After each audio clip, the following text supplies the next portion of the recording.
Olá, bom dia a todos e a todas.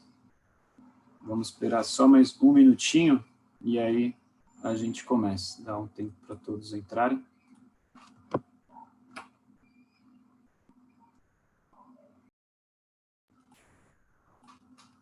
Bom dia novamente a todas e a todas. Meu nome é Victor Ferraz e eu sou assessor de Biodiversidade e Resiliência do ICLEI América do Sul. Sejam todos e todas muito bem-vindas para mais uma sessão do Daring Cities, nessa sessão de soluções baseadas na natureza na América do Sul, engajando múltiplos atores. Antes de começar, eu gostaria de indicar que contamos com interpretação simultânea para português, espanhol e inglês. É só clicar no ícone interpretação na parte inferior da sua tela e selecionar o idioma desejado. Eu comunico também que o evento está sendo gravado e que todos os participantes estão convidados também a fazer perguntas por meio da sessão de perguntas e respostas, o Q&A, que também está na parte inferior da sua tela. Em nome do ICLEI, eu expresso a nossa alegria em organizar esse painel, que tem como objetivo conectar e proporcionar um espaço de diálogo para a troca de experiência com os atores envolvidos, tanto na implementação quanto no monitoramento e divulgação das soluções baseadas na natureza, carinhosamente chamadas de SBN, aqui na América do Sul, com o objetivo também de fomentar essa agenda aqui no nosso contexto. E para o evento de hoje, passar rapidamente pela nossa agenda, teremos a abertura com o Rodrigo Perpétuo, secretário executivo do ICLEI América do Sul. Em seguida, a Sofia Picarelli, gerente de biodiversidade e mudança do clima do ICLEI América do Sul, trará uma contextualização sobre as soluções baseadas na natureza aqui na nossa região. E após a sua fala, a Sofia também já convida os outros painelistas e também mediará a sessão de perguntas e debate com eles.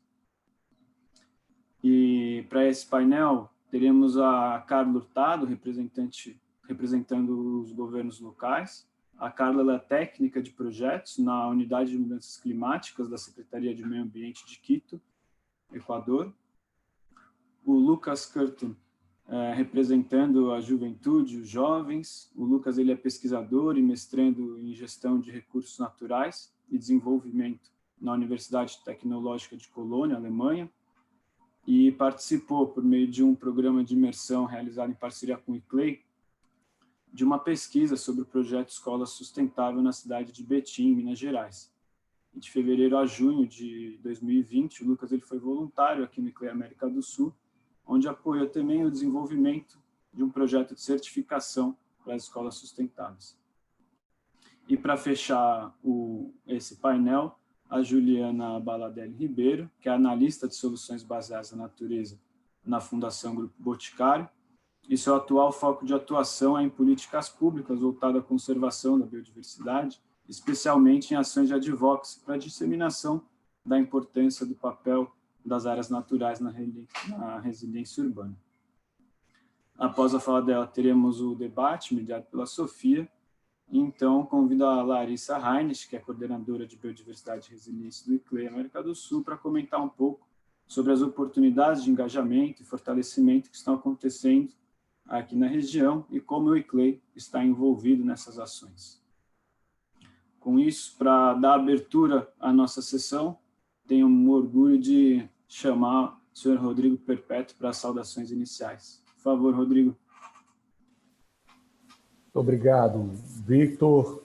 Queria, em primeiro lugar, pedir desculpas e licença a todos vocês para falar em português. A interpretação está disponível. Eu prefiro não maltratar o idioma de Cervantes e falar no meu idioma materno.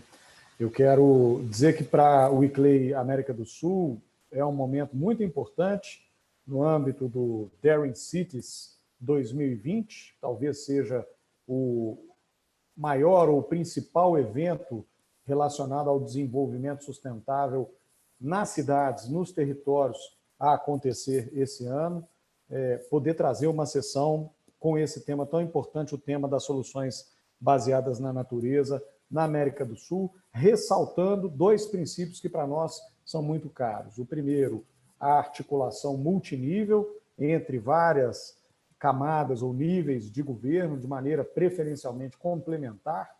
E o segundo, a possibilidade de trabalhar em conjunto com atores da sociedade civil organizada, com a academia, com as entidades representativas do setor privado e com representantes de grupos como a juventude, aqueles que lutam pela igualdade de gênero, aqueles que defendem os direitos dos povos tradicionais, enfim, a perspectiva de um trabalho também multiator. O ICLEI já vem se empenhando desde o momento em que o seu escritório na África do Sul, sob a liderança da nossa diretora e hoje secretária adjunta do ICLEI Global, Kobe Bryant, estabeleceu seu centro de referência em biodiversidade para trazer uma agenda muito consistente que pudesse dar conta da perspectiva urbana ou territorial e da integração da biodiversidade aos instrumentos de gestão das cidades e de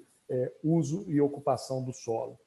E o ICLEI América do Sul não se furta em contribuir com esse movimento, seja a partir dos projetos que implementa, seja a partir também da divulgação das plataformas que estão à disposição das cidades e dos governos locais a partir dessa concertação mais ampla. Eu cito como exemplo a plataforma Cities with Nature, Cidades com Natureza. Nós estamos vivendo, e aí eu quero destacar a importância dos palestrantes que estão aqui, tanto a Carla Hurtado, representando o Quito, como o Lucas Curten, representando a juventude, e a Juliana, representando a sociedade civil organizada, por meio da Fundação Grupo Boticário, agradecendo a todos eles pela sua presença e possibilidade de contribuições. Nós estamos vivendo um ano muito importante e estendido em relação à agenda global de biodiversidade. Nós estamos vivendo o encerramento do ciclo das metas de Aichi, pactuados em 2010,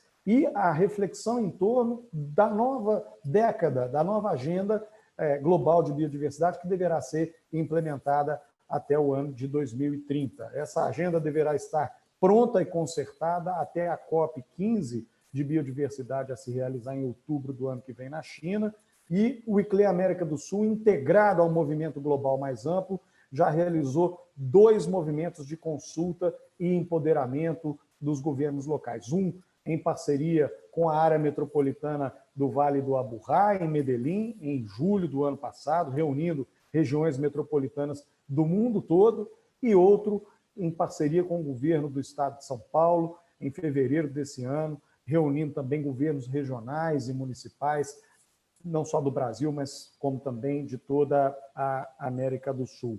A grande conclusão que fica a partir dessas reflexões que nós estamos conduzindo, estamos fazendo, é, primeiro, a necessidade de um reconhecimento mais explícito em relação ao protagonismo e à importância do poder local na implementação dessas agendas. Portanto, a necessidade ela só será efetivamente reconhecida quando houver mais recursos técnicos e mais recursos financeiros disponíveis para as instâncias subnacionais de governo, para que elas possam, de fato, cumprir esse papel de implementação das agendas globais de biodiversidade. Por outro lado, o grande desafio que nós temos se por um lado integrar os critérios de biodiversidade nos instrumentos de planejamento urbano e reorientar as intervenções urbanas estruturais para que elas possam ser baseadas na natureza, para que elas possam respeitar e otimizar a biodiversidade local, é também sensibilizar a sociedade, a população, o cidadão comum para a importância desse fato. Isso significa, por um lado, mexer com as dinâmicas de consumo e, por outro lado, mexer também com os critérios de produção. Nós estamos falando, portanto, de uma inflexão cultural que deverá influenciar toda a sociedade global para que nós possamos atingir a visão 2050, que é viver em harmonia com a natureza. Não há mais espaço no mundo contemporâneo para que se coloque a prosperidade em contraponto ao respeito e à conservação da biodiversidade.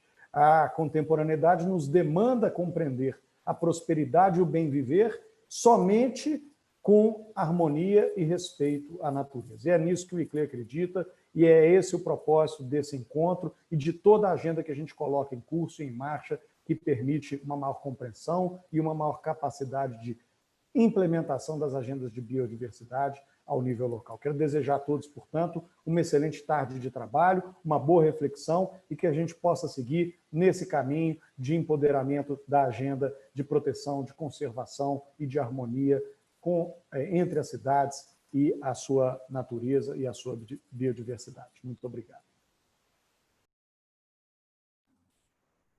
Muito obrigado, Rodrigo, pelas palavras iniciais. E agora, para compartilhar conosco uma contextualização sobre o cenário das soluções baseadas na natureza na América do Sul, passo a palavra a Sofia Picarelli, gerência de Biodiversidade e Mudança do Clima do ICLEI América do Sul. Por favor, Sofia. Obrigada, Victor.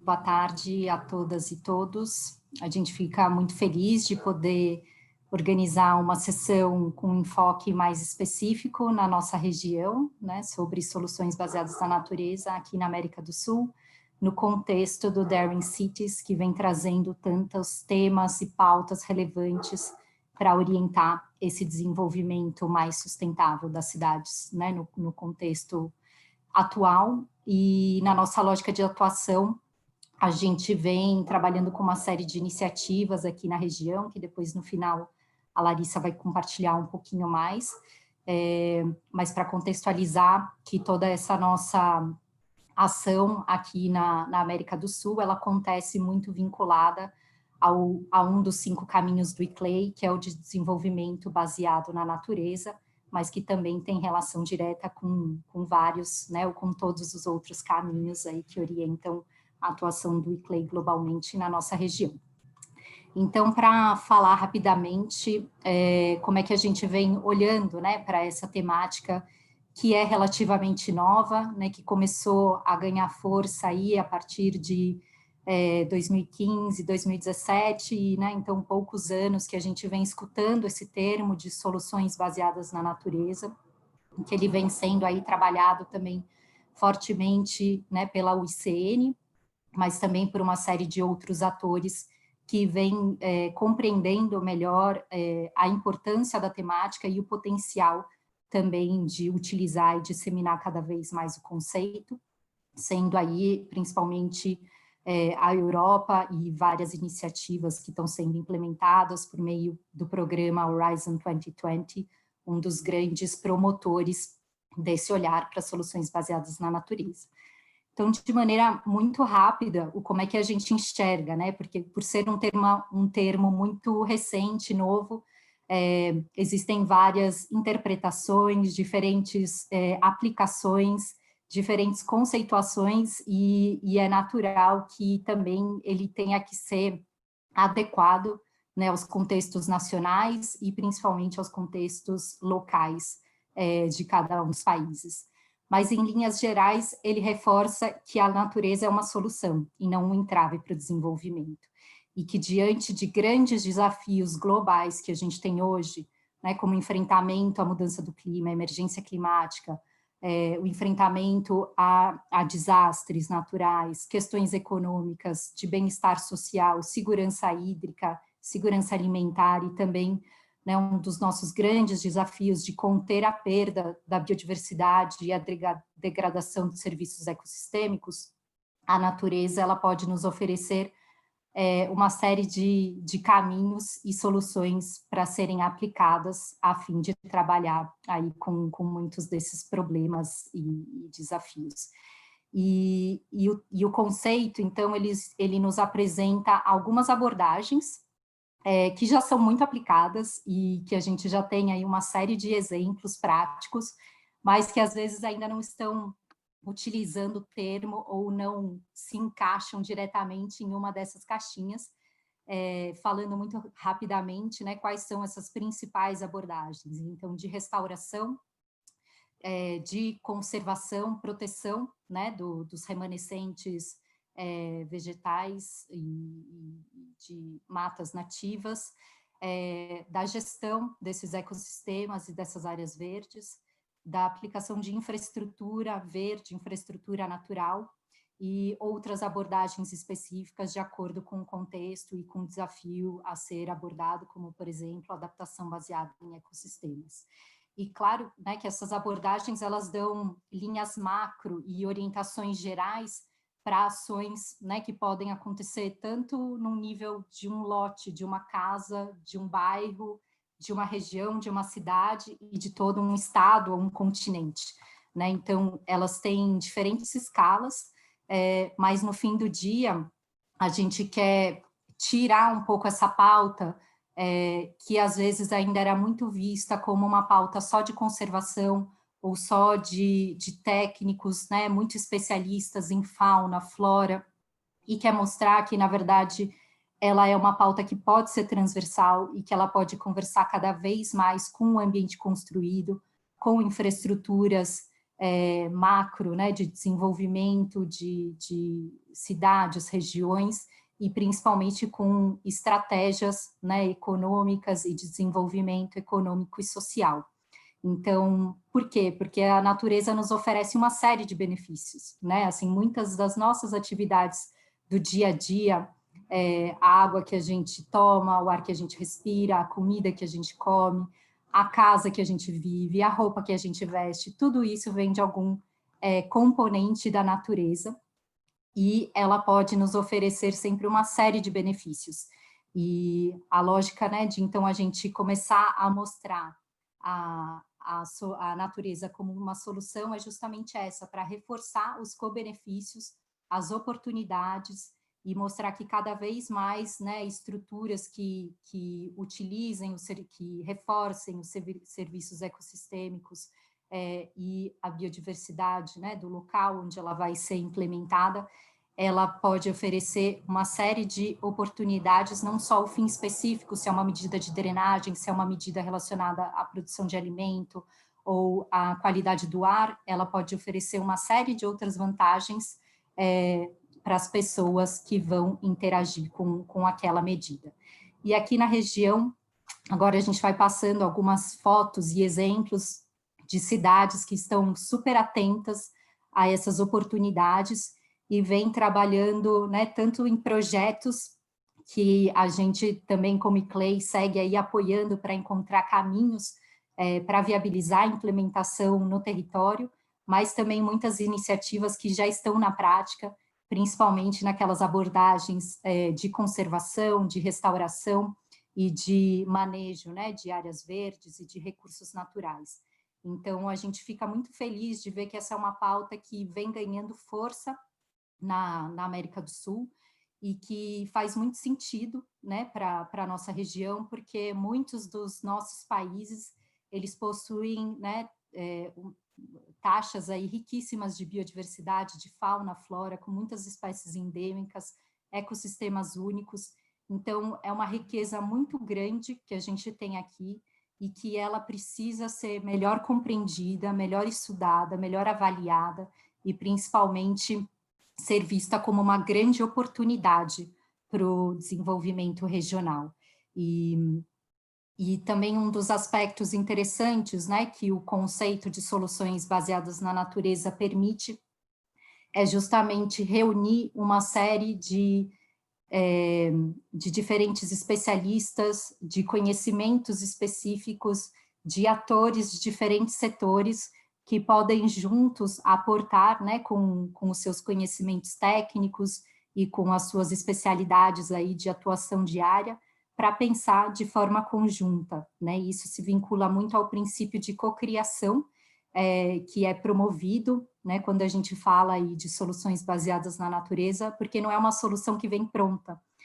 A gente precisa entender né, quais são os desafios que precisam ser trabalhados, as especificidades do local, as dinâmicas sociais, as desigualdades que a gente precisa olhar e precisa tentar enfrentar e encontrar, né, caminhos de trabalhar isso também de maneira a permitir uma sustentabilidade econômica e benefícios aí, né, mais iguais para todas e todos. Então, ela também vem nos permitindo, né, como ICLEI, interagir com uma série de instituições dos mais diversos setores, né, não só os governos locais, que a gente atua diretamente, os municípios, mas muitos governos de outros níveis, né, então desde o nível federal, estadual, mas também uma série de instituições de pesquisa, universidades, empreendedores, então pessoas que estão ali na ponta, né, oferecendo serviços, soluções, e com isso, né, a gente vai criando aí um ambiente de colaboração extremamente rico, e que às vezes a gente brinca, né, que um dos pontos mais legais dessa pauta é que reúne pessoas incríveis, né, pessoas que estão a fim de fazer, que entendem, né, que os desafios são extremamente complexos e que, de fato, a gente precisa buscar, então, soluções que sejam cada vez mais sistêmicas, mais adaptáveis, mais flexíveis, mas que também sejam rápidas e que sejam aplicáveis, né, e que possam ganhar escala. Então, acho que, para fechar a nossa, né, mensagem e como a gente vem olhando para essa pauta e para esse tema na região, é muito nessa linha de cada vez mais somar esforços para que a gente possa buscar, então, soluções melhores aí para as nossas cidades e que vão refletir também no dia a dia e numa qualidade de vida melhor para todas e para todos. Então, obrigada e um prazer estar aqui com todo mundo refletindo um pouco mais a respeito desse tema e dessas oportunidades. Obrigado, Sofia. Obrigado pela aula já de SBN, e agora chamo a Carla, convido a Carla Hurtado, técnica de projetos da Secretaria de Ambiente do município de Quito, para se juntar à Sofia também e apresentar um pouco sobre a perspectiva dos governos locais. Por favor, Carla. Muchas gracias, Víctor. Buenos días a todos. Yo voy a hablar en mi idioma nativo también. Y voy a empezar compartiendo la pantalla. Si alguien puede confirmarme, porfa, que se ve. Sí, ya. Muchas gracias. Sí, como lo dijo Víctor, yo voy a hablarles sobre la experiencia que hemos tenido en el municipio de Quito, Ecuador, y en específico con el proyecto Clever Cities, que buscaba soluciones basadas en la naturaleza para la regeneración urbana sostenible e inclusiva. Primero, Clever Cities es un proyecto auspiciado por la Comisión Europea. Quito es la única ciudad en América del Sur que está dentro de este proyecto.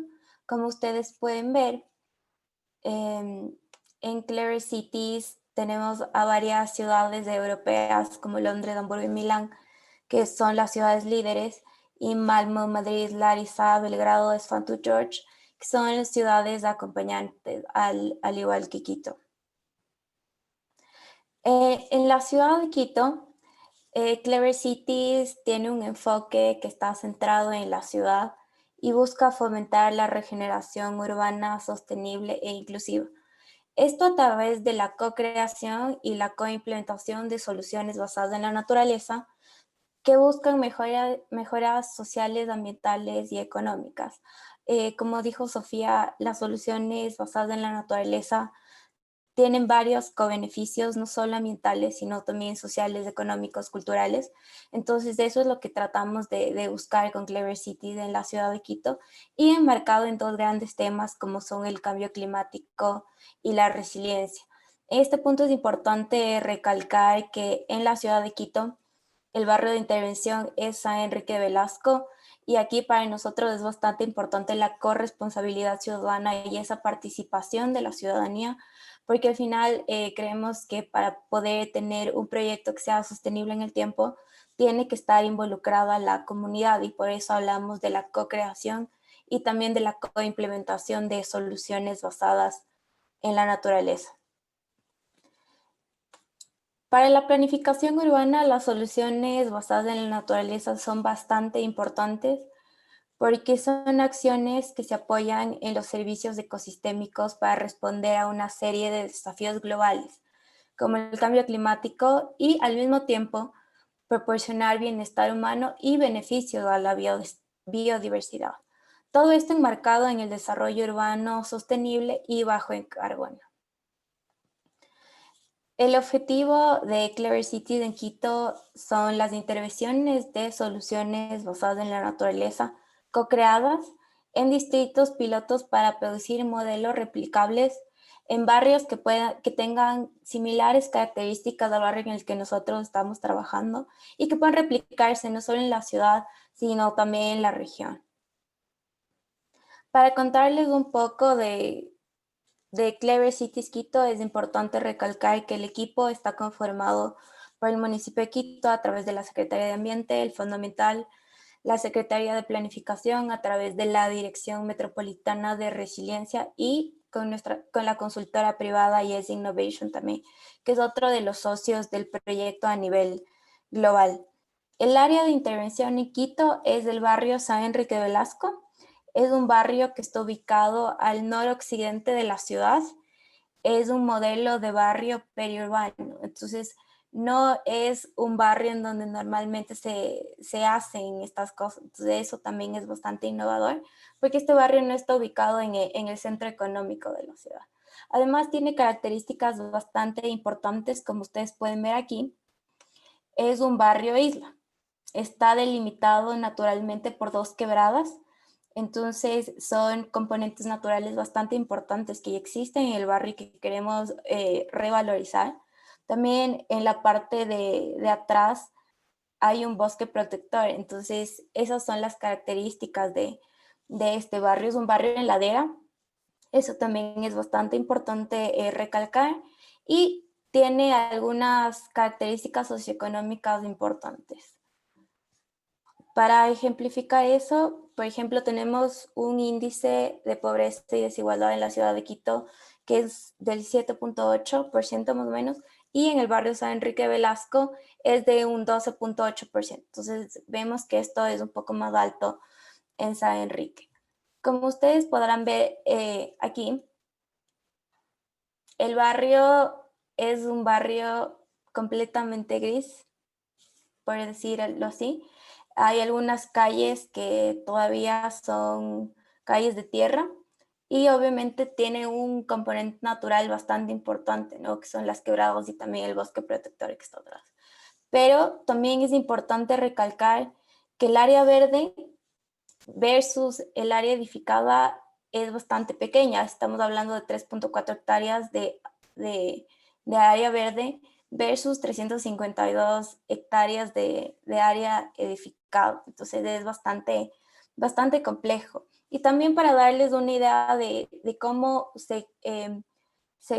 de cómo es el tejido social de este barrio y también el índice de desigualdad que hay. Este barrio está justo al frente de otro que se puede considerar que es un barrio de características socioeconómicas altas y está justo al frente. Entonces, por ejemplo, el costo de un metro cuadrado en San Enrique Velasco es $614 versus el costo de un terreno que está en el condado, que es un barrio que está justamente al frente de San Enrique y muy cerquita, es de 1.242 metros cuadrados. Entonces, podemos ver estas características de desigualdad que son bastante importantes y que pueden darles una idea de cómo se está trabajando en el barrio. Las soluciones basadas en la naturaleza son importantes para este barrio porque hemos podido definir 7 áreas de intervención, que son los Clever Action Labs. Esto en lenguaje del proyecto Clever Cities, pero son intervenciones que tienen soluciones basadas en la naturaleza. Son intervenciones que tienen que ver con quebradas, con agricultura urbana, con intervenciones de la calle Yanacona, que es la principal calle de este barrio, con parques de bolsillo, prototipos de calles secundarias, edificios verdes en lotes privados y un proyecto de arborización barrial. Esta es la idea del parque de agricultura urbana. Sería en un lote que está ubicado justamente a la entrada del barrio San Enrique Velasco. Es un lote subutilizado. Hay algunas canchas, pero la verdad es que no se utiliza este espacio como se debería. Como ustedes pueden ver, hay vegetación, pero también tenemos algunos problemas de basura. Entonces, esto es algo que también tenemos que pensar y estamos tratando de solucionar en este barrio. El desarrollo de este CAL, que es el CAL número 2, es la implementación de componentes que conforman un espacio que permite la promoción de la agricultura urbana, manejo de residuos, activación económica y también activación productiva. La idea es que en este lote pueden utilizarse las soluciones basadas en la naturaleza, donde la naturaleza es el principal componente, donde se valorizan los espacios ya existentes. Este espacio está justo al lado de una de las quebradas, entonces la idea también es poder valorizar la quebrada, la biodiversidad que tiene y que sea también funcional para la gente, para los habitantes del barrio. Entonces, es mucho más que la implementación de un nuevo paisaje verde en la entrada. También hablamos de producción local de hortalizas, porque en el barrio hay gente que produce estos productos. Y también se plantea la implementación de compostaje local. Dentro de la propuesta de implementación del parque agroproductivo se han realizado visualizaciones de la intervención hacia el año 2040 con espacios recuperados, accesibles y revalorizados. A través de estos escenarios es bastante fácil comunicarse con la gente porque tenemos un escenario de cómo está ahorita ese espacio y cómo puede llegar a ser. Entonces, esto ha servido mucho para nosotros poder comunicarnos con la gente, para poder decirles por qué esto es importante, por qué las soluciones basadas en la naturaleza son importantes y por qué tal vez esto puede ayudar a algunos componentes del barrio para que puedan desarrollarse de la mejor manera. Ahora es importante mencionar cómo este proyecto abarca la participación, ¿no? Entonces tenemos a la Urban Innovation Partnership, que es un grupo de actores de instituciones relevantes que pueden apoyar en el intercambio de ideas y de acciones para la co-creación, el codiseño y la co-implementación de soluciones basadas en la naturaleza. Esto nos permite crear un modelo de gobernanza y también de participación a largo plazo, en donde no solo están incluidos la gente de la comunidad, que es bastante importante y esencial, pero también instituciones municipales, la academia y la sociedad civil. Para darles una idea de cómo hemos trabajado la Urban Innovation Partnership en Quito, hemos tenido algunos talleres con instituciones municipales en donde hemos podido identificar programas y proyectos que pueden alinearse a Clever Cities, esto a través de mesas temáticas como agricultura urbana, emprendimiento, reforestación y quebradas, áreas públicas y recreación, reciclaje y residuos y también planificación.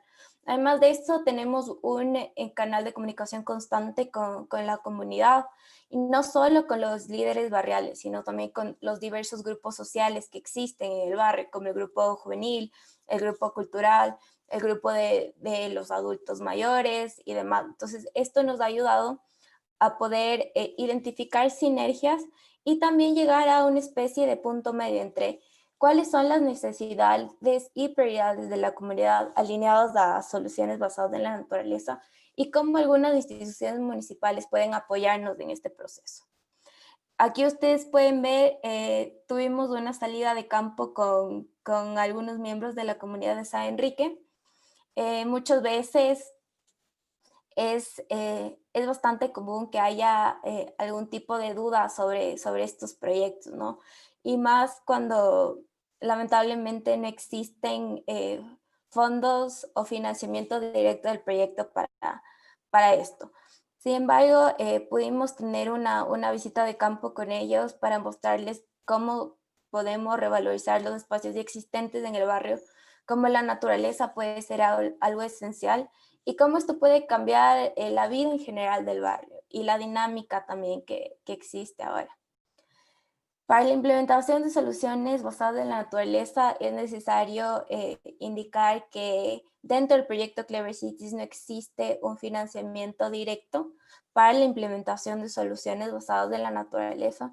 Sin embargo, a través de la UIP, nosotros hemos podido identificar sinergias con programas y proyectos municipales existentes. Por ejemplo, con la Administración Zonal La Delicia, estamos acompañando en la iniciativa de huertos familiares y ferias agroproductivas para asegurar la seguridad alimentaria. Esto es algo que nació como consecuencia de la pandemia de COVID-19. La verdad es que la pandemia fue bastante fuerte para la gente del barrio. Muchas necesidades nacieron a flote y esta fue una de las iniciativas de la administración zonal en la que estamos acompañando, en la que el principal objetivo era esto, ¿no? Asegurar la seguridad alimentaria de la gente en tiempos complicados. Entonces, se dio esta iniciativa de personas que puedan participar, que puedan tener huertos familiares dentro de sus casas y también que puedan comercializarlo dentro del barrio. También existe la posibilidad de trabajar junto a la Secretaría de Territorio, Hábitat y Vivienda en un laboratorio urbano en San Enrique de Velasco. También uno de los fondos concursables del Fondo Ambiental se redireccionó a la creación del ecobarrio en San Enrique. Y también existe otro proyecto que se llama Ecozonas. Esto es una iniciativa del Wuppertal Institute de Alemania. Y con esto también se quiere realizar algunas implementaciones del desarrollo también de temas que tienen que ver con manejo de residuos orgánicos e inorgánicos. Estamos trabajando también con impacto en la creación de una moneda social en San Enrique. Esto se está poniendo a prueba como un proyecto piloto también y tal vez pueda replicarse en otros barrios de la ciudad. Y claro, siempre estamos en la búsqueda activa de fondos internacionales. Solo para ejemplificar cuáles han sido las sinergias que hemos podido tener, este es un mapa del barrio. El proyecto de Ecozonas del Wuppertal Institute se enfoca en el manejo de residuos, pero también se enfoca en temas de movilidad sostenible y de urbanismo táctico. Entonces, para el tema de manejo de residuos orgánicos, se plantea la creación de un huerto, de una compostera comunitaria y de la recuperación de un parche verde urbano. Entonces, hemos integrado eso con el proyecto de Clever Cities en Quito, y creemos que eso puede estar ubicado en esta parte, que es la parte del parque agroproductivo, y así se alinea con el CAL número 2.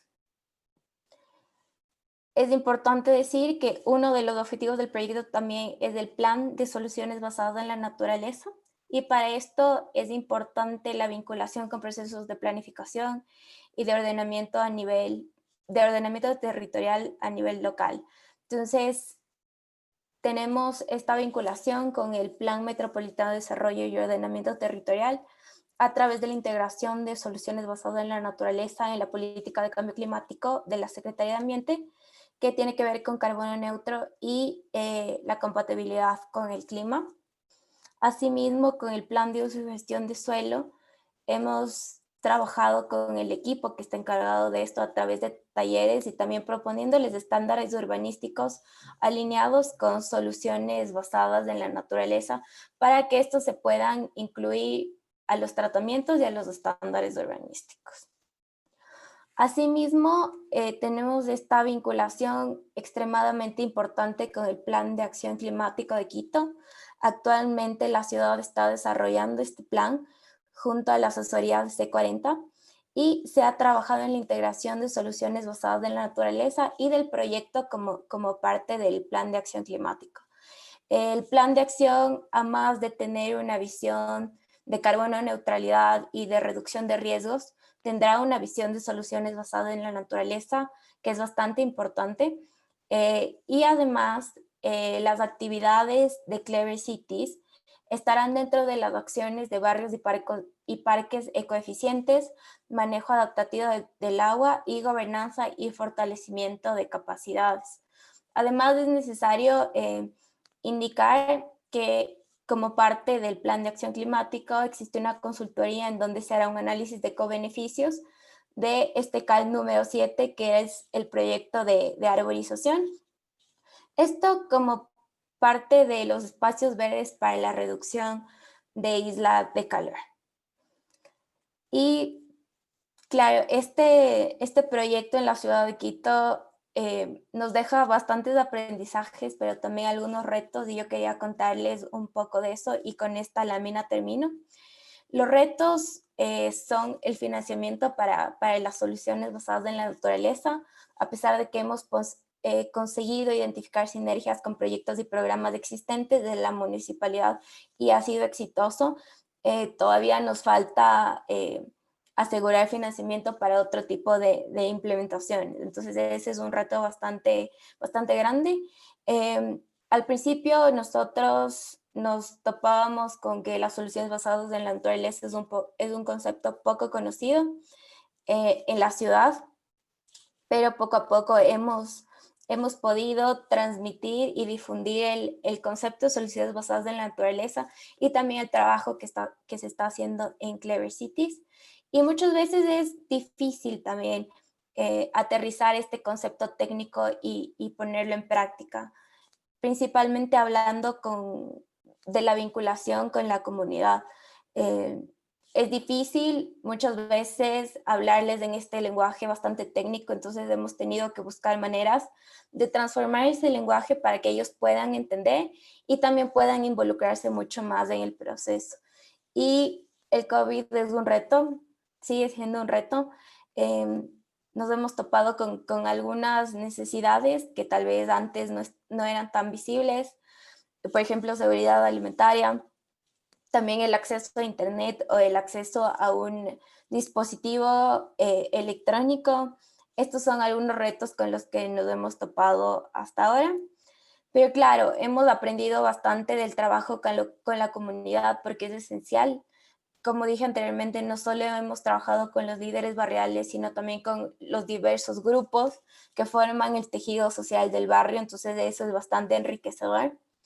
Y también es importante entender esto, entender las dinámicas barriales, entender cómo estos diferentes grupos interactúan entre sí y también respetar esas dinámicas barriales, ¿no? El trabajo y sinergias con instituciones municipales para nosotros resulta clave y afortunadamente hemos tenido una buena respuesta de estas instituciones. Y también es importante decir que hemos tenido que aprovechar las ventanas de oportunidades que se han presentado para influir en herramientas de planificación y ordenamiento territorial de la ciudad.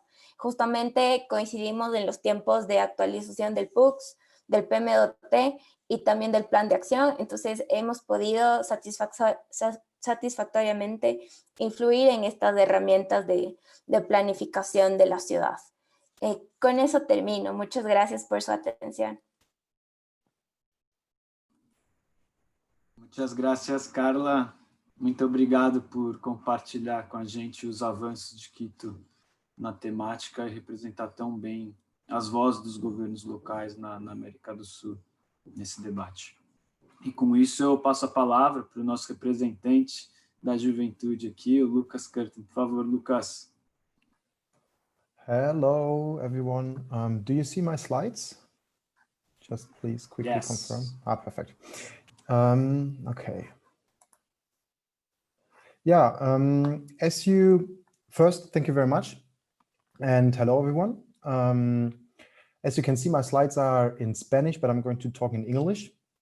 And I'm going to talk about the youth involvement and their promotion of nature-based solutions. In order to do so, I'm going to talk first about the role youth are playing in this context, then how youth can be engaged in and boost nature-based solutions, and finally, I will show you some good practices. Starting with the role youth play in the promotion of nature-based solutions and biodiversity, and hence why youth are suitable for this promotion. Children can develop at an early age attitudes towards the environment and keep those mostly lifelong once established. They instill a sense of social responsibility that will sustain into adulthood, gained through programs providing capacity building and leadership, and that encourage to develop a sense of self-awareness. And at last, they are actively influencing parents, relatives, and the surrounding by expressing environmental concerns and talking about sustainability, and therefore taking direct action in change processes as educators. Even the United Nations named precisely young people as change agents in the declaration of the resolution adopted by the General Assembly towards the creation of the new 2030 agenda with its SDGs. And this shows clearly the recognition of youth power in regards of this context and their ability of leading towards change. But how does youth participation in influencing and action taking look like? According to Mayal, exist 3 thematic areas how children influence and therefore implement their agency of change. First, through participation as family members in the social order of the family. Second, through self-formation by developing skills and interests. And third, through resistance to adult control. Children's Catholic function in enhancing sustainability is based on the capacity to act and lead change by involving the surrounding in activities and projects, and the fact of carrying environmental concerns out of the education environment into areas of daily life.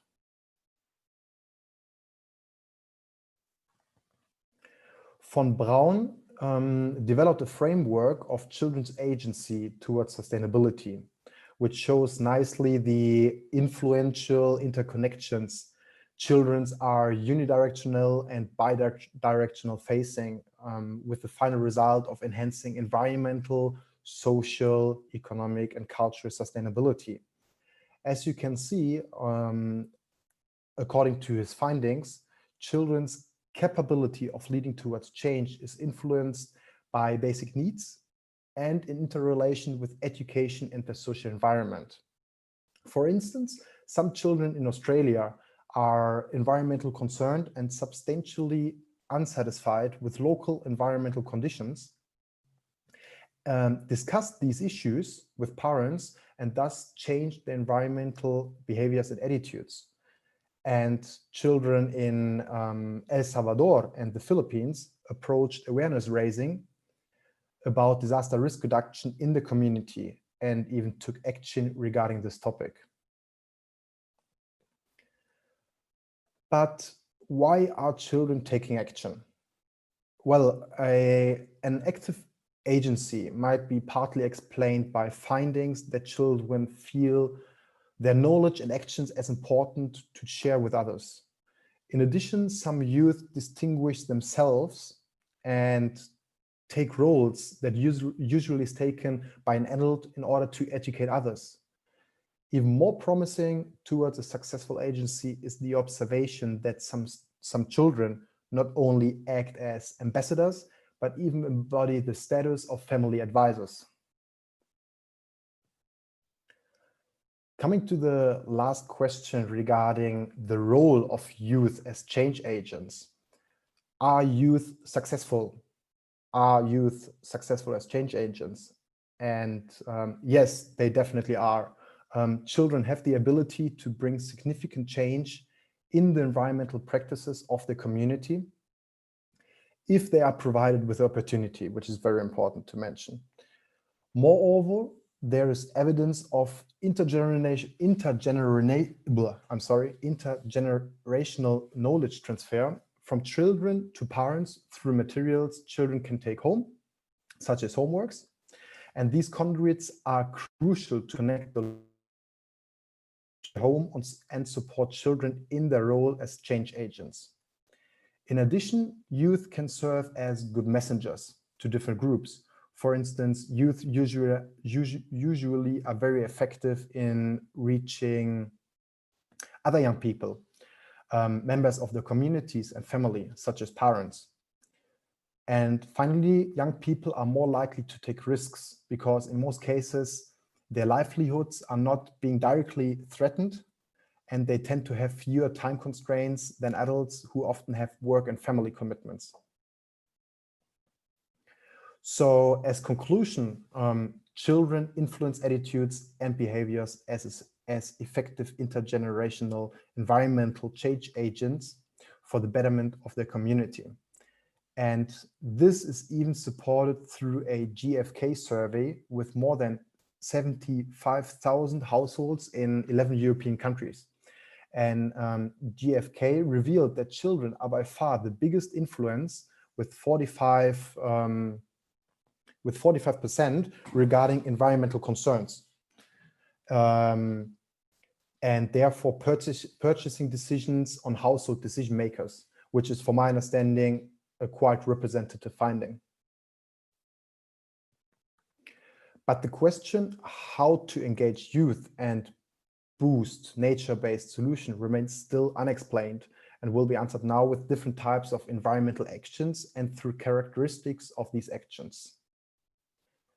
So first, environmental programs which typically focus on types of environmental actions to engage youth are physical environmental improvements, such as restoring natural habitats, community education, such as organizing community festivals, inquiries, such as community assessments and surveys, public issue analysis and advocacy for policy change, for example, researching and analyzing the environmental impacts of on-site wastewater treatments regulations and presenting findings to officials, which is indeed a very specific example.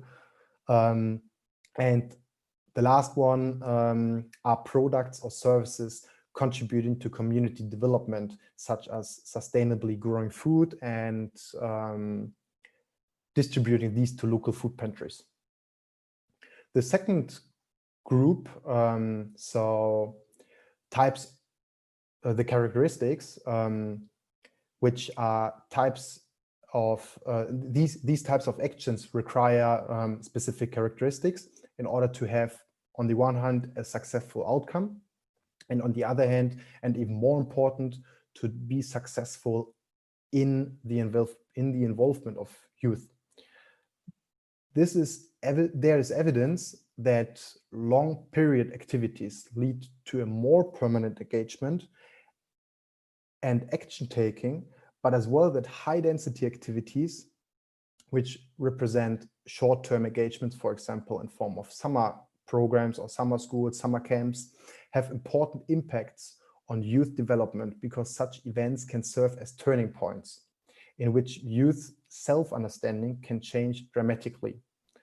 Additionally, today's youth are less accepting hierarchical structures and are expecting active participation in leadership roles in order to feel more motivated and engaged in activities. Very important to mention as well is that opportunities for short-term measurable impacts will likely be more successful in engaging youth in the long term, because youth want to have the ability to influence the context of the engagement and therefore believe they really can make a difference.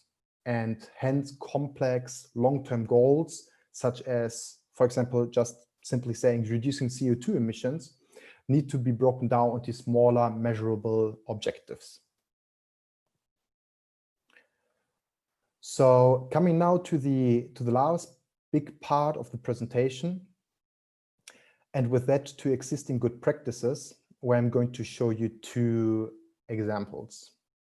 The first example is the Great Plant Hunt campaign of the Foundation for Environmental Education, which focuses on biodiversity with a particular emphasis on plants and their associated species.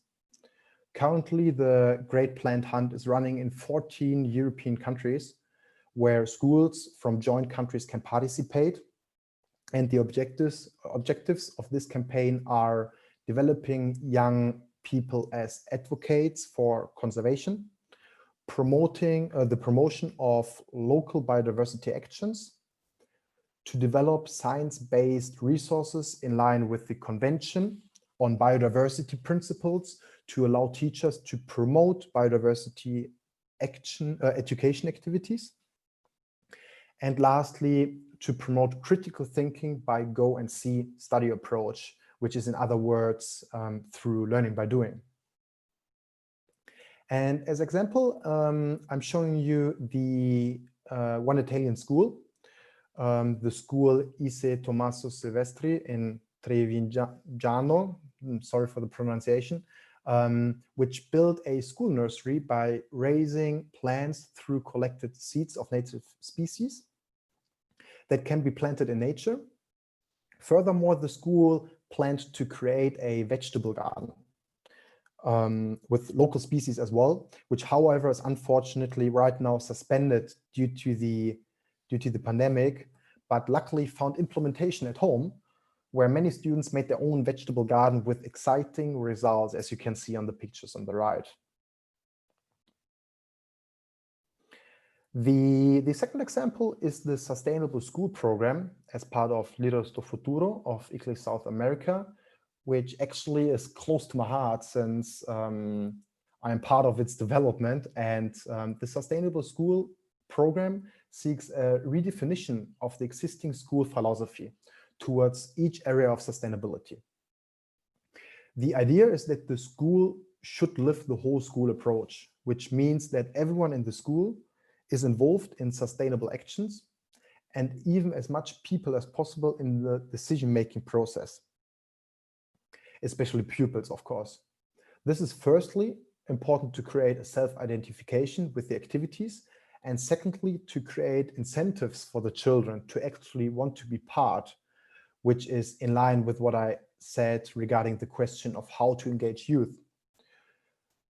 Another aspect is to create a sustainability committee in order to provide leadership roles for pupils. For the adaptation of the curriculum, it is important to find space for sustainable activities, which are not feasible under the current curriculum and therefore make the school routine more sustainability related. Furthermore, a school should use its sphere of influence in order to involve and affect the community and support children, not only with knowledge, but also with the infrastructure to be successful in the agency of change.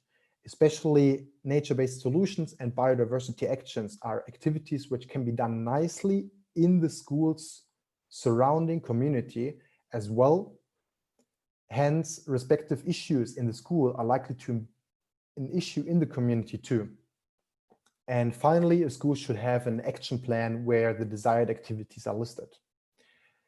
As example for nature-based solution action in a school, I'm showing you the municipal school Herbert José de Sousa in Belo Horizonte, Brazil, that had big issues with floodings and rain runoff, which is partly because of the steep slope and the subjacent location of buildings on the campus, as you can see on the pictures.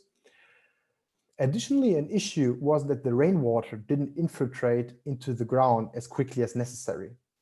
As a solution, the school developed a rain and vegetable garden in the subjacent area and implemented infiltration supporting spots in the slope, which you can see on the right upper photo at the trees.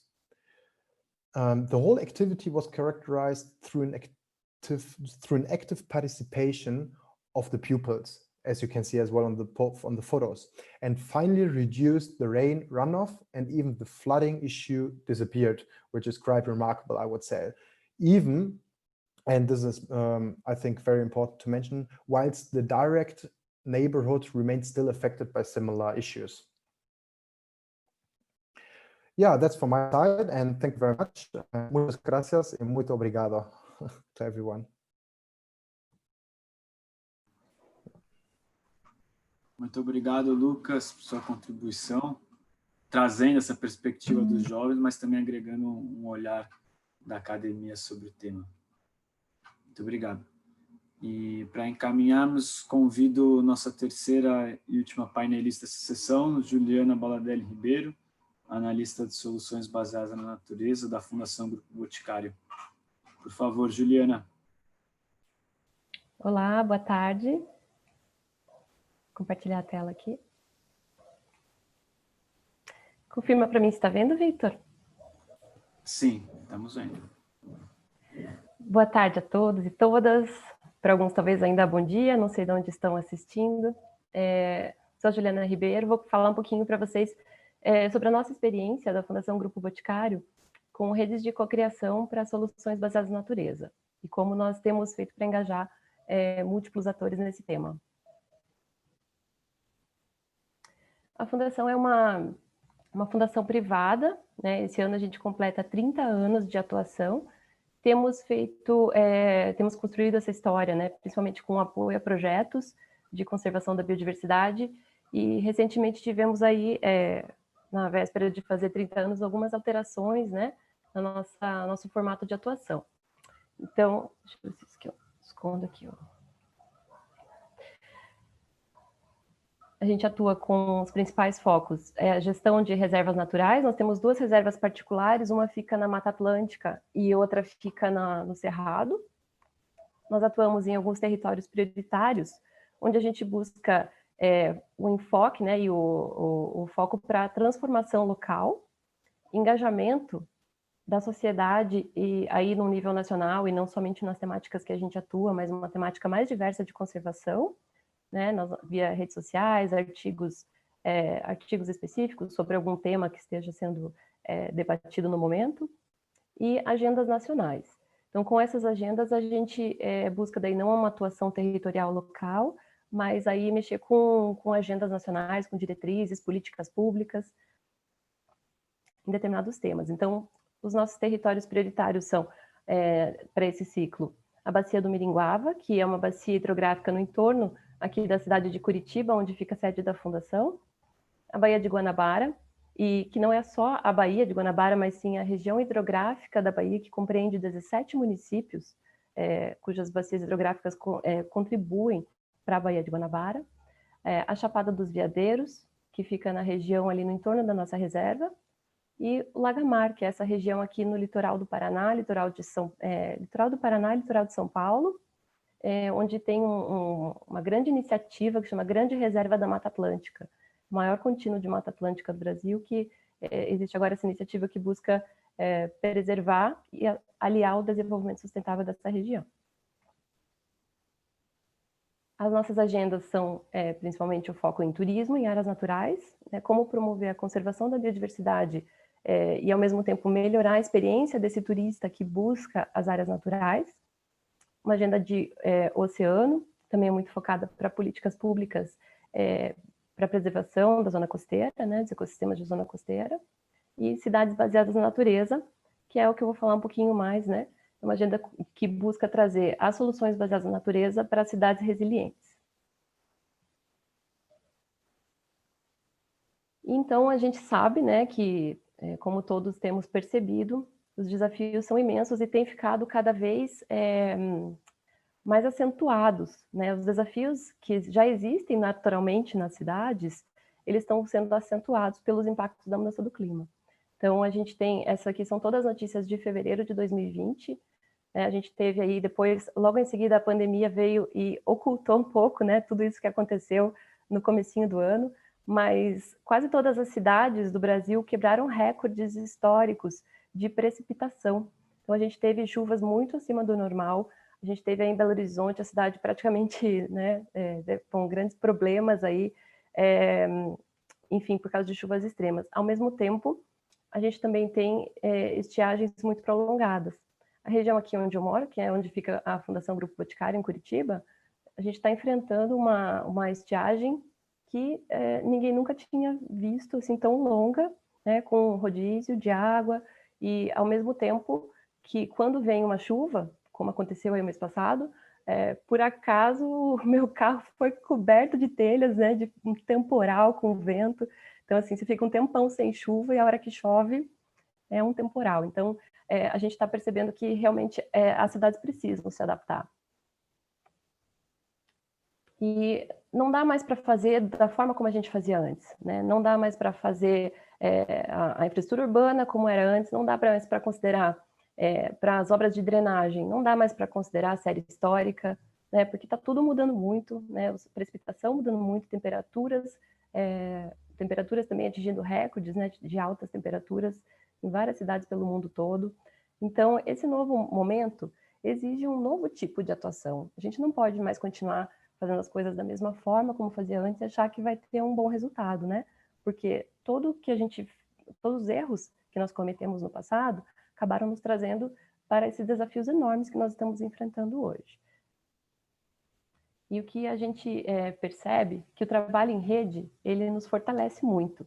Então, ajuda muito a compreender, né, até onde eu vou e onde começa o trabalho do outro. Né? E aí você consegue compartilhar conhecimento, compartilhar competências, né, otimizar recursos, não só recursos financeiros, mas recursos de diversos tipos, recursos humanos, né, todos os recursos institucionais. Você consegue ganhar escala com a sua atuação, compartilhar conexões, enfim, ampliar os benefícios. Isso tem muito a ver com SBN, né? As soluções baseadas na natureza não tem como a gente fazer sozinho. Então, eu gostei muito até que a Sofia falou no começo na fala dela, e eu concordo e assino embaixo. Até a gente usou a mesma figura aqui, a mesma imagem para trazer. A gente tem usado também, temos nos baseado no conceito de SBN da IUCN, né? Então, o que é uma solução baseada na natureza? Ela é uma ação que utiliza os processos e ecossistemas naturais para enfrentar desafios que são humanos, né? Então, na verdade, ele é um conceito que ele é focado na sociedade, né? Então, sempre que você pensar em uma SBN, qual é o desafio que você está se propondo solucionar com uma SBN? Então, a saída da utilização da SBN é o bem-estar humano e benefícios para a biodiversidade. Então, obrigatoriamente, os dois, né?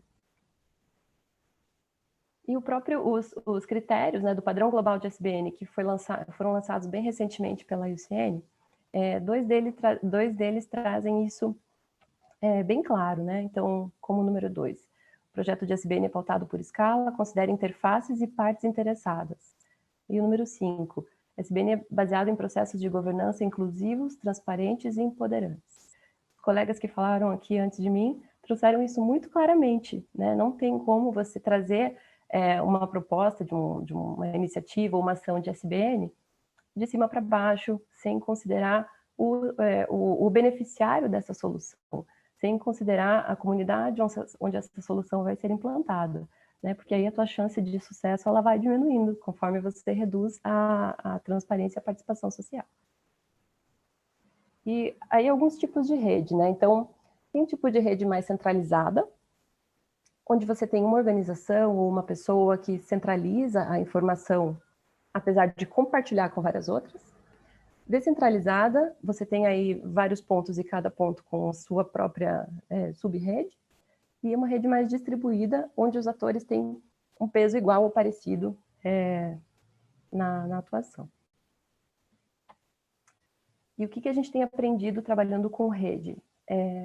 A gente percebe que elas favorecem a troca de experiências entre esses atores que participam das redes, aumenta a visibilidade e o sucesso das iniciativas que são desenvolvidas por meio da rede, aumenta a legitimidade para a atuação, principalmente quando você fala em políticas públicas, né? Se for apenas uma instituição levando uma temática ou fazendo advocacy, talvez não tenha o mesmo peso que se esse tema for levado em rede, com várias organizações legitimando essa causa, né?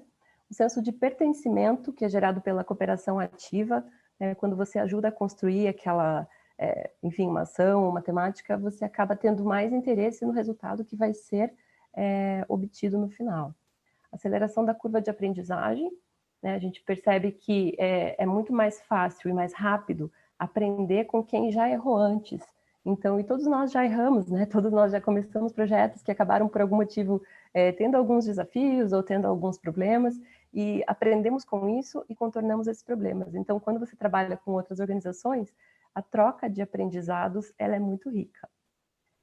Fortalecimento de acesso a recursos, às vezes o que a gente tem ouvido muito que os recursos não são escassos, mas é que às vezes falta encontrar quem tem um bom projeto com quem tem um bom recurso, né? Então, o trabalho em rede facilita esse encontro. É importante ter uma diversidade de atores, né? Porque se você tem somente atores muito parecidos, com um olhar muito parecido, acaba ficando um pouco mais fraca a tua conexão, né? É necessário considerar o contexto e as interrelações onde a iniciativa está sendo feita, e fundamental ter um propósito e uma visão comum, né? Numa rede, é muito importante que todos encontrem ali qual é o seu valor, qual é o valor que é compartilhado por todos os membros dessa rede, para que a gente possa realmente manter esse engajamento, né? E manter essa rede ativa. Aí eu vou apresentar para vocês aqui alguns exemplos de trabalho em rede na prática, né? Alguns que a gente está considerando aqui pela Fundação Grupo Boticário. Acabei não marcando meu tempo aqui, Vitor, mas qualquer coisa você me avisa um pouquinho antes, por gentileza. Rede Oasis, né? Oasis Lab da Baía de Guanabara.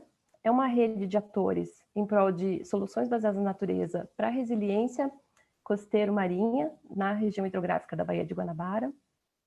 Aqui, para esse lab, a gente considerou convidar a Firjan, né, que é a Federação de Indústrias do Rio de Janeiro, e o INEA, o Instituto de Meio Ambiente. Em conversas, né, com esses dois atores, eles demonstraram interesse no desenvolvimento de uma possibilidade de criação de vários projetos para essa região, né, que envolvessem tanto o setor público como o setor privado. Aí a gente chama essa pequenos parceiros de núcleo gestor, né, essa pequena parcela aí dos parceiros, que estruturaram aí as alavancas, os eixos de atuação do projeto. Aí foram convidados mais de 80 atores para, de fato, co-criar os projetos dentro dessas alavancas que foram estabelecidas pelo núcleo gestor. Então, no final, foi um trabalho aí ao longo de um ano todo. No final do Oasis Lab surgiram 7 projetos e alguns deles estão em andamento a partir desse ano, né? Alguns a gente conseguiu, inclusive, com parceiros locais, o financiamento para poder, de fato, implementar o projeto. Então, o interessante aqui é que foram projetos ou criados do zero, né, com as pessoas que estavam ali, com seu conhecimento, né, institucional, profissional, criando projetos do nada, ou então pequenos projetos que alguma instituição já carregava e que as outras instituições conseguiram agregar informações e conhecimento para que esse projeto virasse um algo a mais. Então, essa era a ideia do Lab, né? É uma característica diferente de outro que eu vou mostrar agora para vocês. É o movimento Viva Água, né? Então, esse aqui é um movimento que ele é de realização da Fundação Grupo Boticário, mas ele é um movimento multi-atores. Então, a gente tem aqui parceria, por exemplo, com a Sanepar, que é a empresa de água do Paraná, Sebrae, com outros atores locais, né? Aqui o objetivo é o aumento da infraestrutura natural e a redução da sedimentação na bacia do Rio Miringuava para garantir segurança hídrica. Então, aqui só para mostrar para vocês, essa é a região de captação de água na bacia do Rio Miringuava, e aqui é uma foto que mostra um dia normal e logo depois de uma chuva muito intensa. Então, isso serve para ilustrar muito bem que excesso de chuva não necessariamente quer dizer água garantida, né? O que aconteceu aqui nesse dia? Eles tiveram que suspender o tratamento de água, porque a turbidez da água fica tão concentrado que fica muito caro ou fica até mesmo inviável fazer o tratamento dessa água. Então, é muito importante que soluções baseadas na natureza sejam feitas em todo o entorno dessa bacia antes que essa água chegue na área de captação, para que ela já chegue mais limpa, né? Enfim, a ideia é essa. E, além disso, a gente pretende também promover a diversificação econômica, né? Manter os jovens aqui nessa região, manter as áreas conservadas, mas também criando oportunidades de renda para as pessoas que vivem ali. As soluções convencionais aqui, enfim, são aquelas que a gente já conhece, né? E o que a gente pretende trazer é infraestrutura natural e empreendedorismo de impacto. Aqui também está sendo feito esse movimento está sendo construído em conjunto com vários atores locais. Foram 5 workshops para desenvolvimento de projetos, para entender o que a comunidade precisa. Então, aqui foram convidados atores como Universidade Federal do Paraná, outras organizações não governamentais, governo, né, Sanepar, então diversos atores aqui para construir os projetos que vão sendo levados agora adiante a partir do próximo ano. E agora a mais recente aliança, a mais recente rede que a gente está desenvolvendo é para promover a SBN para cidades resilientes. Então, estamos pensando aqui em uma aliança multi-atores, né, que tem o objetivo de envolver atores de agendas estratégicas para a criação de soluções compartilhadas para subsidiar a elaboração de políticas públicas e aumentar o investimento em SBN para cidades mais resilientes. Então, aqui a nossa visão comum é que a população vai entender e valorizar as áreas verdes urbanas e metropolitanas, relacionando essas áreas com a resiliência urbana, poder público e setor privado comprometidos com investimentos em SBN para resiliência, então isso envolve regulação, envolve também financiamento, SBN compreensíveis e disponibilizadas para utilização pelo setor público e privado. A gente está percebendo que muitas vezes o setor privado, ou até mesmo alguns gestores públicos, eles querem utilizar SBN, ainda não sabem por onde começar, ou encontram alguns entraves, e esses gargalos que a gente quer ultrapassar com essa aliança. E, no final das contas, ter áreas naturais urbanas e metropolitanas protegidas, a população e infraestruturas seguras e adaptadas à mudança do clima, e a SBN fortalecida no Brasil. A gente está numa fase bem inicial dessa aliança, né, de conversa com os atores estratégicos, ainda não temos os compromissos firmados, né, e então aqui fica só um spoiler, né, a gente ainda não vai comentar muito mais sobre isso. O ICLEI é uma dessas organizações que vai fazer parte da aliança, mas numa outra oportunidade a gente fala um pouquinho mais para vocês sobre isso. A gente pretende aqui estreitar relações entre esses atores que já atuam no tema, né, então que já atuam com o SBN em cidades, porque o foco é bem diferente, né, otimizar tempo e recurso de todas as instituições envolvidas, ganhar escala e amplificar esse discurso, e a complementaridade, né, que é achar os pontos comuns que geram valor para todos os membros da aliança, né, buscando aí atores com atuação estratégica nesse tema. O que a gente não quer é duplicar esforços, né, se alguém já está desenvolvendo um produto, a gente não vai fazer outro produto igual, né, que possa concorrer, ou nada disso. A ideia é justamente aproveitar os produtos que já estão sendo desenvolvidos pelos membros da aliança. A gente não quer burocratizar, né, simplesmente sentar junto. É quase como se fosse sentar para trabalhar todo mundo no hub, é mais ou menos isso. Aumentar as demandas individuais fora dos propósitos de cada instituição, ou seja, não temos a ideia aqui de ficar criando coisas novas, né, é pegar realmente assim, o que cada um já está fazendo. Por isso que eu comentei do Lab, né, que lá a ideia era criar coisas novas. Aqui não, é justamente pelo contrário, o que a gente já está fazendo e que pode ser feito junto. O que vai ficar mais legal se eu fizer junto com outras instituições? Ou que eu vou conseguir ampliar o meu resultado, ou então ampliar o meu alcance, né? Enfim, a gente também não precisa de envolvimento sem propósito, né? Porque a ideia é justamente que se envolvam aquelas instituições que de fato encontrarem sinergia e valor compartilhado.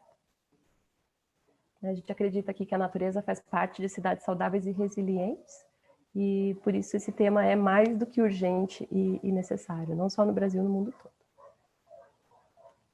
Então, fico à disposição aí para mais algumas informações ou dúvidas, um bate-papo. Obrigada. Obrigado, Juliana. Muito bom ouvir, né, a importância realmente da atuação em rede, da colaboração, dos processos co-criativos também para a SBN. Antes da gente encaminhar para o fechamento da sessão, teve uma pergunta aqui no chat que eu gostaria de direcionar para a Carla. E eu peço para ela ser também breve na resposta, mas é sobre se você podia contar um pouquinho mais sobre os desafios encontrados né, pela Secretaria, pela cidade, ao implementar soluções baseadas na natureza. Sí, como lo dije en la presentación, creo que uno de los obstáculos más grandes que nosotros enfrentamos para la implementación de soluciones basadas en la naturaleza es justamente el financiamiento.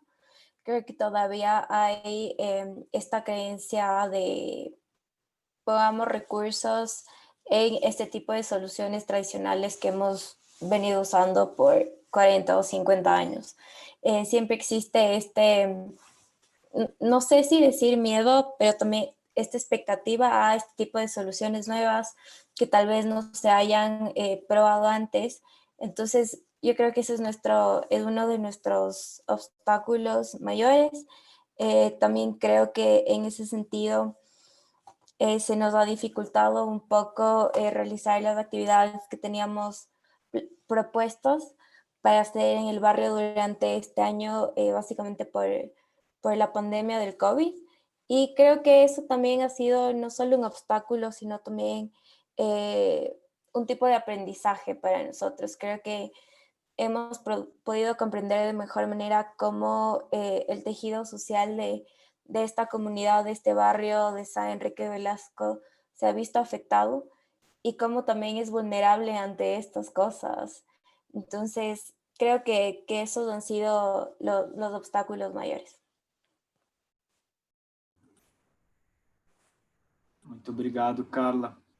A gente teve uma outra pergunta também aqui no chat para o Lucas, ele já respondeu, era a pergunta da Daniela, perguntando se uma experiência da Europa poderia ser também implementada na América do Sul. A pergunta está lá no chat, tem para ler, e teve mais uma aqui, acho que era para Juliana, não sei se já foi respondido também. Acabei de ver que sim, né? Se tem alguma estratégia ou metodologia para identificar e se aproximar dos potenciais parceiros desse projeto. Não sei se você quer falar rapidinho também alguma palavra, Juliana. A gente utiliza, assim, para a seleção dos atores, né, para cada um desses movimentos que eu comentei, né, cada uma dessas experiências, a metodologia foi diferente. Então, tanto a metodologia para mapeamento de stakeholders, os critérios para priorização e seleção desses atores, assim como a própria metodologia para o desenvolvimento das ações, para cada um dos casos ela foi diferente, né? Então, agora, por exemplo, para a aliança a gente pretende utilizar a teoria de mudança, né? Então, mas enfim, são metodologias que acabam ajudando a gente a guiar um pouco mais, né, a forma como organizar os resultados e como fazer esse planejamento, né? Que a gente tem aí aprendizados é que cada uma tem os seus benefícios, cada uma tem as suas dificuldades. Legal, muito obrigado. E lembrando que a gravação da sessão de hoje estará disponível no site do Daring Seeds também para quem puder acompanhar. Bom, e para fechar a nossa sessão e compartilhar conosco um pouco dessa perspectiva, né, de como a gente pode avançar ainda mais na disseminação de soluções baseadas na natureza na América do Sul, eu convido Larissa Heinrich, coordenadora de Biodiversidade e Resiliência da América do Sul, para nos apresentar um pouquinho dessas oportunidades e ações que já estão sendo desenvolvidas. Por favor, Larissa. Obrigada, Victor. Obrigada, né, a todos os panelistas e todos presentes aqui hoje. A gente tem aí mais 5 minutinhos, né, de tempo da nossa sessão, então, para honrar o tempo, vou tentar ser breve. Mas a ideia aqui agora, né, para fazer esse fechamento dessa sessão, acredito que está todo mundo aí também com a cabeça borbulhando, né, com essas experiências tão ricas e inspiradoras que a gente ouviu aqui hoje. Mas, então, como que eu consigo, né, me engajar? O que está acontecendo aqui na América do Sul, no nosso contexto? O que o ICLEI tem promovido? E como que vocês podem acompanhar e participar desse movimento, né, pelas soluções baseadas na natureza na América do Sul? Então, eu vou falar, né, de algumas iniciativas aqui que a gente tem promovido pelo ICLEI e implementado aqui na América do Sul, começando pelo projeto Connecting Nature, que é um projeto, então, financiado pela Comissão Europeia, através da iniciativa H2020. Então, ele é uma parceria com mais de 30 organizações de diferentes setores, né? Então, autoridades locais, comunidades, representantes, né, de organizações não governamentais, academia, promovendo, então, as soluções baseadas na natureza e também criando um espaço para que tanto as cidades brasileiras como as cidades europeias consigam fazer esse intercâmbio, essa troca, né, de como as experiências das cidades no planejamento e implementação de SBN pode apoiar, né, na criação de novos empregos, no fomento do crescimento econômico e no aumento e fortalecimento da resiliência nas cidades. Também o projeto Clever Cities, que foi perfeitamente apresentado já pela Carla, né, nesse viés, então, da promoção das soluções baseadas na natureza como uma oportunidade para endereçar os desafios urbanos e promover essa inclusão social nas cidades, tanto na Europa como na América do Sul e, enfim, na China. E a cidade de Quito então, a nossa representante na América do Sul, como a Carla já apresentou a experiência aqui hoje. E também o programa Urban by Nature, que é um programa que traz essa capacitação em soluções baseadas na natureza e também promove troca de conhecimentos, né, entre governos locais, acadêmicos, sociedade civil, empresas e ONGs.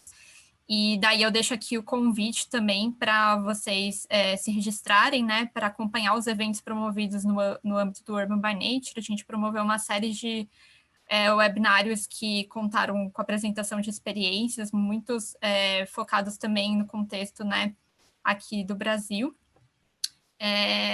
E também, enfim, tem várias frentes aí acontecendo, né? Ontem mesmo teve o lançamento por meio do apoio, né, do Connecting Nature,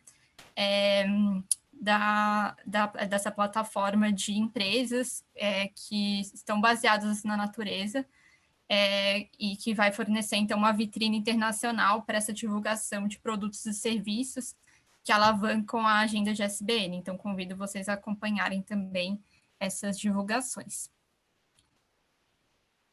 Passando para o próximo, por favor. E daí eu queria destacar uma iniciativa que a gente tem promovido, que é esse grupo de multiatores de SBN no Brasil, então, em parceria com CGE, Fluxos Design Ecológico, a PUC-Rio, o Observatório de Inovação para Cidades Sustentáveis e o projeto Connect Nature e o programa Urban by Nature, onde tem sido um espaço, então, para a gente mobilizar, né, atores que estão envolvidos com soluções baseadas na natureza no Brasil e pensar maneiras, né, de a gente organizar e sistematizar todos esses contatos, né, que estão engajados nessa frente e pensar formas de produzir materiais também que possam apoiar. Então, a gente tem usado vários espaços, né, virtualmente, para pensar uma espécie de catálogo, uma espécie de sistematização dessas iniciativas e formas de aplicar.